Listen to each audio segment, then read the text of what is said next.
Okay, video 3 is going to be the interior of Lance 3184 Whiskey. I'm going to start off with the front. Like I said, latches work really well. No issues with that. Moving down, when I bought the airplane, just a quick overview, the seats were in great shape. They were just really dirty, so I conditioned them and scrubbed on them for about 2 days. Had no issues with them. They're in great overall shape. I'll show you a couple of blemishes on the back. The seat belts, the shoulder harnesses, and the reels just got overhauled, or actually they're brand new. And I also have the lap belts, which will go with the airplane. I just haven't had the need to put them in yet. Moving on to the panel. Panel's actually in good shape, other than the old Collins radio. There's no issues. I'll go through a couple of things. The yokes probably need covers or upgrade, especially the left yoke. It's showing its age. Everything else, moving in, sorry, as I crawl in, I'll go through the instrument panel. No issues with any of the primary instruments. HSI works just fine. It is slaved. It has no issue slaving. All the indicator lights work. The EGT, I think I told you on the phone, on probe number 6 goes in and out, but it's in probably 80% of the time. And to be honest with you, it's never the critical one. The third and the fourth cylinder are always the hot cylinders in cruise. So 3 and 4 is what you look for.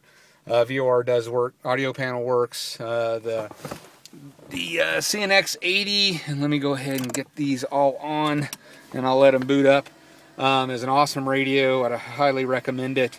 And as we go on here, the GTX 327 again works just fine, and the Hoskins, although it I wouldn't rely on it, it is a good indication of total fuel and fuel flow once it gets started. No issues with the radios. Moving on down, cylinder head temperature is obviously on the EDM 700, so it won't work in the panel. Moving across, everything else works, including the fuel indicators. Moving across, the speed brakes do work. I'll go ahead and actuate them, and you can see out on the wings that they do work. And I'll bring them up, and they come back down. Moving on across, there is no alternate air because of the new cowling. Same thing, there are no cowl flaps because of the new cowling. So really those are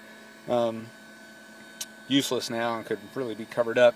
EGT's in op because of the EDM 700 also. Suctions just fine. You do have the TIT over here. It's showing accurately. And you also have, because of the upgraded cowling, both an inlet and an outlet for the intercooler.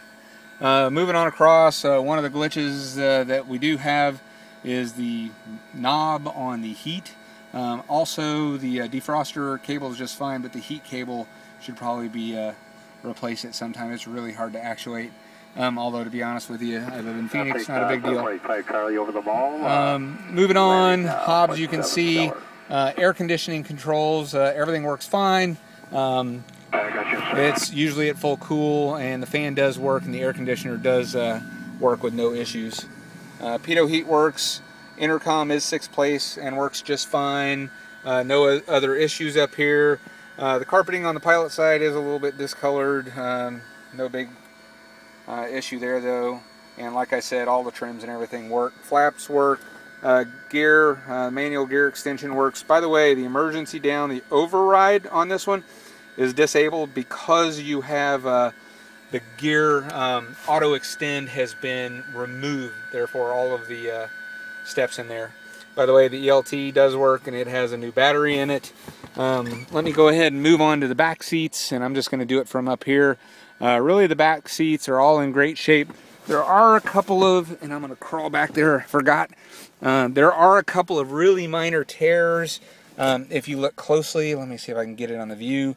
Right here in the gap, same thing on the back right seat. Those are really the only blemishes on any of the seats. Other than that, they all look great. Moving around, the one other thing that I would show you, sorry about this, as I crawl back, it does have built-in oxygen. As you can see, I'm sitting at about 1300 psi right now, or 1350. And then the hat area, and then that's the intake for the air conditioner.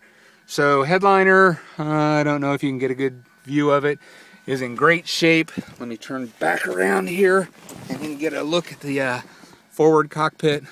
All of the attachment points for the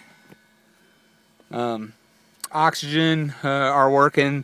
All the map lights are working. Everything's pretty much working in here. You can see my other plane out the front. So no huge issues with this one. And the little compartment up there, glove box, does work. No issues with it. All right, on to video 4.